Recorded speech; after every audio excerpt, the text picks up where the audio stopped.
Imagine the jolt of that early morning knock echoing through my half-asleep haze, pulling me from bed in nothing but my worn-out marine tee and boxers, only to find no one there. Just this glaring notice plastered to my door like a declaration of war, bold red letters demanding the removal of my so-called oversized, menacing dog, or else face crippling $500 daily fines. And there in the crisp Austin dawn, with the earthy tang of mesquite smoke drifting on the breeze and the rhythmic tick of sprinklers watering those immaculate lawns, I stood frozen, my heart racing as Max pressed close in his service vest, his calm presence already working to steady my spiking anxiety. Because this wasn't just about a pet. No, this was an assault on my lifeline. The faithful Belgian Malinois who'd pulled me back from the brink more times than I could count. And in that instant, as the injustice sank in deep, twisting my gut with a mix of fury and disbelief, I knew I'd fight tooth and nail, turning this suburban skirmish into a battle for dignity, for the right to heal in peace after the hell of war had left its marks on me. The memories of distant explosions and lost comrades flickering like shadows, reminding me why Max was indispensable, his training a bridge over the chasms PTSD carved into my daily life. I'm Ethan Harper, 35 years old now, a Purple Heart vet carrying the weight of 2 grueling tours in Afghanistan, scars that aren't just skin-deep but etched into my soul, the kind that make every sudden noise feel like an incoming round, triggering sweats and shakes that only Max can quell with his intuitive interventions, and after my divorce exploded like a roadside bomb. Betrayal from home hitting harder than any enemy fire, with my ex finding solace in her yoga instructor's arms, leaving me to navigate the wreckage alone. I craved a quiet corner to rebuild, so I settled into Sunnyvale Heights, this picture-perfect Texas suburb where the air hums with the subtle buzz of cicadas at dusk and the streets glow under golden sunsets, a spot I chose deliberately for its generous backyards where Max could roam free, burning off energy without stirring up trouble, envisioning lazy afternoons where he'd chase shadows across the grass, helping me reclaim normalcy one day at a time. But oh, how naive that seems now, because lurking amid those manicured hedges was Karen Blackwell, the 59-year-old realtor turned Sunnyvale HOA tyrant. Her black SUV with that vanity plate, Ho Queen, cruising like a shark, her posture always rigid, arms folded tight, lips pursed in perpetual judgment, as if she thrived on wielding her board position like a scepter, patrolling with a notebook in hand, timing her walks to catch residents in minor slips, her perfume a weapon that lingered long after she'd delivered her verdicts, her eyes scanning for any deviation from her ideal of suburban perfection.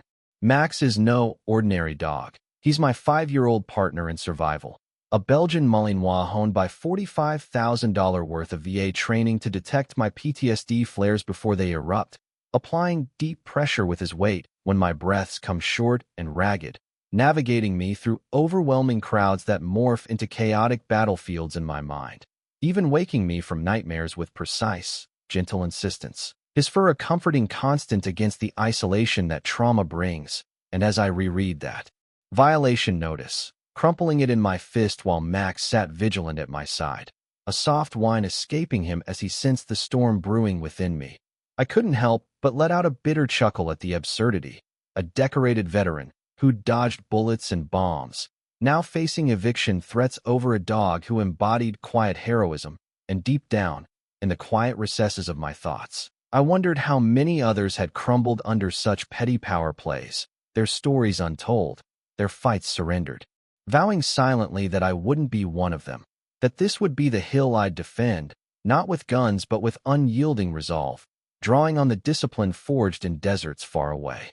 The seeds of conflict had been sown weeks prior, when Karen appeared at my threshold right on the dot of 7 p.m., her scent invading my space like an unwelcome fog, declaring with that clipped tone that Max's rare, muffled barks were shattering the neighborhood's sacred peace, though Mrs. Eleanor next door confided later over fence chats that she'd never once heard him disrupt the quiet in our 18 months here. Her words a balm against the growing isolation, and I responded with the calm the VA drills into us for dealing with skeptics, explaining his role as a psychiatric service animal, shielded by ADA laws that recognize invisible wounds as profoundly as visible ones, emphasizing how he anticipates my episodes, grounding me before the panic spirals.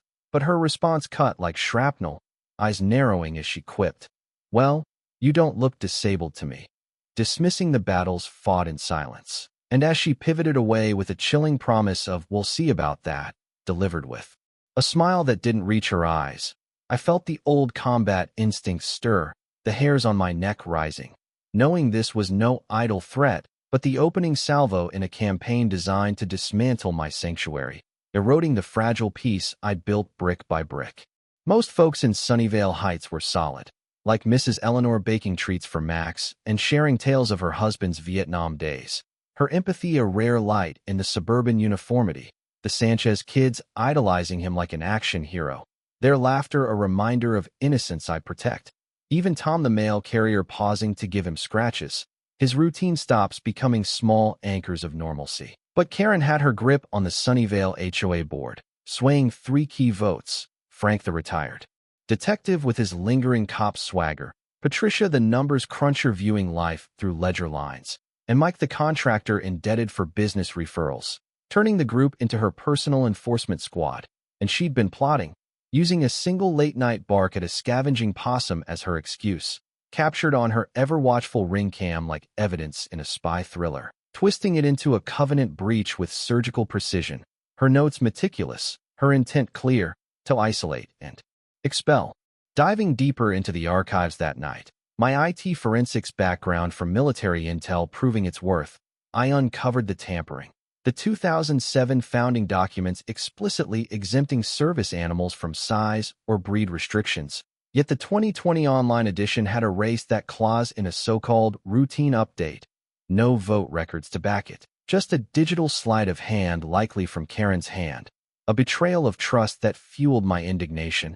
And as Mrs. Eleanor shared moreover steaming chamomile, her voice laced with quiet outrage about threatened permits for the Sanchez family's new fence when they refused to spy, and tales of 3 families hounded into foreclosure only for their homes to flip through Karen's agency at bargain prices. The pieces clicked into a damning mosaic.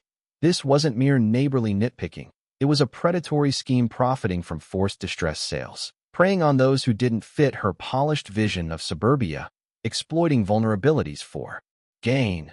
And as the heavy certified letter landed days later, bulging with accusations and a 72-hour hearing demand, the weight of it in my hands feeling like loaded ammo, I slammed my coffee mug down harder than intended, the sharp report making Max lean in with therapeutic pressure, his eyes meeting mine in silent solidarity. And in that charged moment, the humor struck lightly amid the tension. Here I was, a survivor of real battlefields, now gearing up for a suburban siege, but with federal law as my artillery. I whispered to myself, "Game on, lady," knowing her first blunder was underestimating a vet trained in strategy and endurance, the path ahead fraught but righteous. The buildup intensified like a gathering storm over the Texas plains, Karen unleashing her bureaucratic barrage with that summons packed with fabricated violations, breed prohibitions, size limits, even retrofitting that possum bark into an ongoing noise ordinance breach, copied to the entire board to forge an air of legitimacy around her vendetta, her words crafted to intimidate, to isolate. And as the desert heat baked the morning air, my resolve hardened, drawing on VA wisdom that federal protections eclipse local whims, the ADA not a mere guideline, but an unassailable fortress for disability accommodations, no HOA covenant bold enough to breach it, shielding those like me from discrimination's sting. And my digital sleuthing unearthed the explosive proof in cached web pages she'd hoped were buried forever, the unaltered 2007 bylaws shielding working animals outright, deleted slyly in 2020 without a trace of democratic process, a sabotage aimed at ousting the vulnerable, eroding rights quietly. And with that ammunition, plus Mrs. Eleanor's intel drops about Karen's Gestapo-style canvassing, coercing the Sanchez crew into camera installs under safety pretexts, even grilling Tom the mail carrier on my routines, the picture clarified, her white-knuckle grip on power masking a deeper rot, a fear of exposure perhaps, and I began fortifying my defenses, cams rolling on every angle. Audio gear primed for encounters, all legal in Texas, capturing her escalating prowls, her SUV circling during Max's yard sessions, lens poised to misrepresent his playful bounds as threats, the exhaust fumes hanging like a claim on territory she saw as hers, her surveillance a constant reminder of the battle's intimacy. But the plot deepened into thriller territory as my probes into county records revealed her true endgame. Those 3 foreclosed properties, each preceded by her violation crusades, snapped up below value by buyers she repped, pocketing fat commissions from engineered misery, the cycle ruthless, and contacting those ousted families over tense weekend calls, their voices cracking with lingering bitterness as they recounted the playbook. Nitpick fines escalating to liens, emotional tolls mounting, until homes felt like prisons. Then her helpful offers to broker quick sales escaping the nightmare. A cycle of cultivation where she'd lure buyers in, let them enhance values with sweat and savings, then harvest via harassment, and realizing I'd been targeted as her next crop, a disabled vet with ironclad protections she misjudged as weak, the injustice burned hot, fueling a shift from victim to avenger. My military training morphing this into a counteroffensive, while Karen ramped up her psyops, enlisting a PI with telephoto gear staking out from a tinted van, documenting Max's every move in hopes of aggression footage, even breaching ethics by contacting my ex for dirt on my instability. A violation that stung with old wounds but backfired when she rebuffed her sharply, preserving a sliver of dignity amid the onslaught and the animal control farce. Her false claim of an unlicensed menace bringing Officer Ramirez to my door, his embarrassment palpable as he reviewed my impeccable docs, deeming it a misdemeanor misuse of services, her pattern of grudges now on official radar, and amid the tension, a wry smile crept in. Her overreach was gifting me the rope for her own noose, each mistake a thread in the web of her downfall. Twists multiplied as allies coalesced. Sarah Jenkins, the ADA-savvy attorney mapping out personal liability strikes since HOA policies shunned discrimination coverage, leaving board pockets exposed to the financial fallout. Her strategy sessions infused with a passion born from past victories against similar bullies. Mrs. Eleanor evolving into a resistance hub with her treat-laden visits doubling as intel swaps. Her casserole brigade, weaving a neighborhood web of whispers exposing Karen's tactics, drawing in more voices weary of the tyranny. Young Alex Sanchez deploying his coding prowess to trace her smear network, fake accounts spewing doubts on my PTSD legitimacy, IP trails leading straight home, his findings organized with precision that bolstered our case, and even Frank hinting defection over a Circle K coffee, his cop instincts clashing with her unhinged escalations, a moral quandary etched on his face. While petitions surged with signatures decrying her reign, media from the Austin Daily Gazette sniffing a corruption scoop, their reporters' questions probing the underbelly of HOA abuses, and Karen's desperation peaked in blunders like bribing Inspector Paul Thompson for phony codes, caught on his recorder in a deli debacle sparking ethics probes, her digital defamation amplifying backlash with yard signs proclaiming veteran support, her vindictive notices flooding supporters for absurd infractions like slightly off mailbox heights, petty strikes that only unified us further. And when she targeted my cybersecurity job with baseless OSHA complaints and client calls questioning my sanity, my firm rallied, offering legal muscle and exposing her to licensing scrutiny, the stress fracturing her facade in public rants and confrontations, like accosting Mrs. Eleanor at the market over Max treats, earning police warnings from Officer Ramirez, board fissures widening as Frank, Patricia, and Mike sought exits from the sinking regime, their whispers of regret, adding layers to the unfolding drama. The pinnacle of madness unfolded in her final desperations, attempting Max's abduction via a sketchy removal service while I was at VA therapy, foiled by Mrs. Eleanor's vigilant gardening eyes, the hired hand spilling her fabrications to cops as felony territory, his cooperation a turning point in the legal tide. Then her phantom child bite report crumbling under scrutiny, no records matching her tale, netting misdemeanor citations for false filings, and the visceral betrayal of leaking my VA files at a holiday planning meet, broadcasting my trauma to discredit, a HIPAA bomb igniting federal complaints through Sarah. while embezzlement surfaced in padded HOA bills funneling funds to her private luxuries, receipts painting a portrait of greed unchecked, her psyche unraveling in outbursts at parks and stores, threats to destroy Max as a menace recorded for posterity. The neighborhood shield tightening with watch rotations and chat alerts tracking her moves, kids marveling at Max's poise amid adult chaos, their innocent queries highlighting the absurdity. And as the decisive board loomed, swollen with witnesses and lenses, the tension coiled to breaking, my inner monologue racing with a mix of dread and anticipation, knowing this suburban epic's turning point would redefine justice, not just for me, but for all she'd tormented, the stakes personal, the victory communal.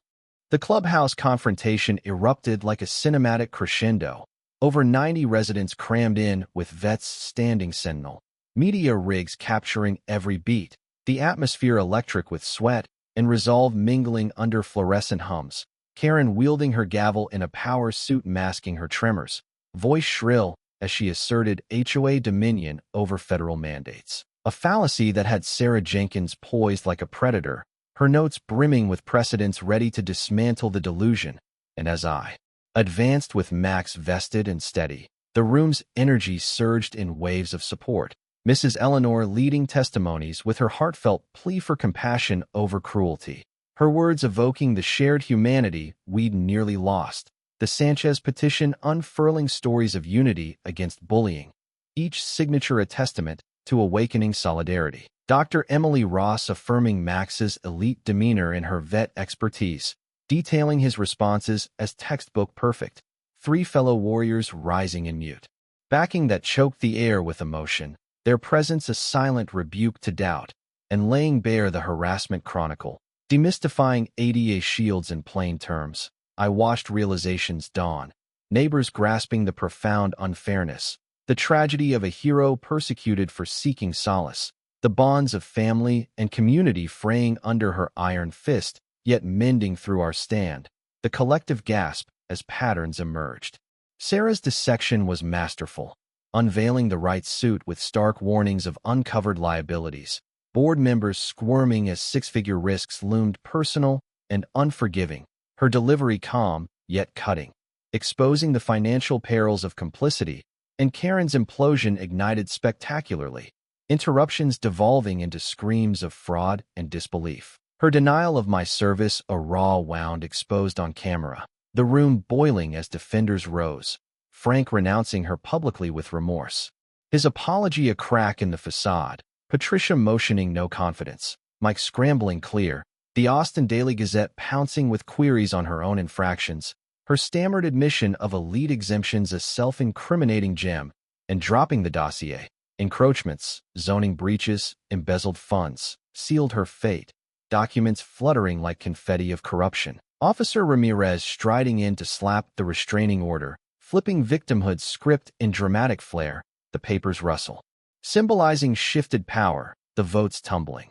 Her removal unanimous bar, her futile abstention, violations nullified, apologies issued with reimbursements from coffers she'd plundered, Karen fleeing in a tirade of lawsuits and conspiracies, her SUV vanishing into twilight as the hall transformed to jubilation, Max the serene center, basking in pets and praise, his quiet strength a beacon amid the storm's aftermath, the neighborhood exhaling in relief under Maria Sanchez's new stewardship, enacting Max's mandate for inclusive reforms, turning scars into safeguards, policies now etched with empathy.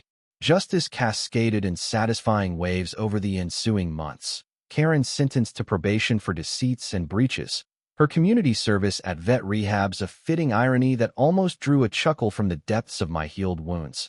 The hours spent aiding those she'd mocked a lesson in humility, license revoked amid probes, her violation-laced home sold to fund restitutions, relocating to Dallas in humbled silence. While Sunnyvale Heights bloomed anew, property values climbing from a claim as an inclusive haven, drawing families who valued acceptance, annual celebrations channeling funds to veteran causes, Max's fund equipping 15 more warriors with canine companions, each placement a ripple of hope, VA ties fostering awareness, events bridging civilian-military divides, demystifying invisible battles, my own recovery deepening through forged friendships. The home I'd sought becoming a true refuge where waves replaced wary glances, casual barbecues now symbols of reclaimed joy. Our narrative a national touchstone for advocacy, compelling industry shifts with mandatory trainings against discrimination pitfalls, communities nationwide emulating our model, shielding the fragile from predatory grasps, and in reflective quiet, the irony shown. Karen's crusade birthed the very unity she feared, a testament to resilience's triumph, closure wrapping us in enduring peace, proving that rightful vengeance, documented and lawful, not only restores but elevates, forging better worlds. From broken ones, the echoes of our fight inspiring others to stand tall.